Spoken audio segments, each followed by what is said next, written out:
على حد قول نادي الزمالك ان عقد زيزو مع نادي الزمالك ينتهي 1 يوليو القادم، ولا يحق له اللعب لاي نادي حتى 1 يوليو القادم.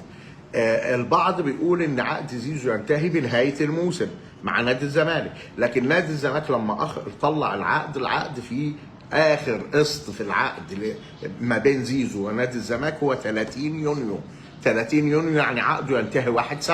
ما هو انا مش معقول عقده ينتهي اول 6 مثلا وهو في قسط هدفعه 30/7، يعني هديله قسط 30/6 وهو على ذمه نادي جديد. اعتقد ان ده كلام مش مقبول، ويمكن نفس الكلام ده حصل، نفس الحاله دي والكيس ده حصل في مع ريال مدريد وليفربول في اللاعب اورلاندو لما انتقل لريال مدريد، وكان باقي شهر في عقده، ولو كان الدوري انتهى وليفربول خلص الدوري بتاعه بس باقي شهر في عقده، فريال مدريد اضطر لشراء الشهر ده من ليفربول.